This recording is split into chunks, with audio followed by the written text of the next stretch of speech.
សួស្តីអ្នកទាំងអស់គ្នាថ្ងៃនេះយើងមានរបស់លេងទៅដែរគឺខ្ញុំបានកំងប្រភេទស្រោមស៊ីលីកូនណាជ័រទន់ស្រោមទូរស័ព្ទហើយ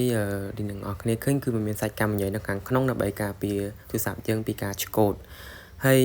ជាប្រភេទស៊ីលីកូនដែរប៉ុន្តែវាមានឆ្អឹងជ័ររឹងខាងក្នុងដែលជួយការពារទូរស័ព្ទយើងនៅពេលដែលធ្លាក់ខ្លាំងណាហើយខ្ញុំធ្វើការដាក់ចូល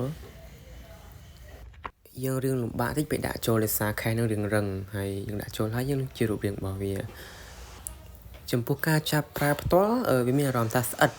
ធម្មតាប្រភេទស៊ីលីកូនជ័រទន់គឺស្អិតហើយចំណុចដែលខ្ញុំចូលចិត្តហ្នឹងគឺវា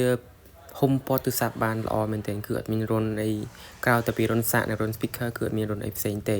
ហើយចំពោះកន្លែងកលាក់ camera control កន្លែងប៊ូតុង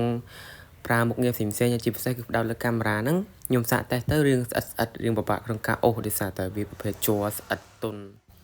ហើយជ័រប្រភេទនេះរឿងពិបាកក្នុងការជូតសម្អាតយើងត្រូវប្រើកណាត់បើសិនជាយើងករណីប្រើกระดาษជូតមាត់គឺជូតទៅគឺបតាដាច់กระดาษពេកហ្នឹងហ្មងអញ្ចឹងរៀងងាយនឹងប្រឡាក់បន្តិចអញ្ចឹងវីដេអូនេះមានតែប៉ុណ្្នឹងអរគុណច្រើនសម្រាប់ការទស្សនា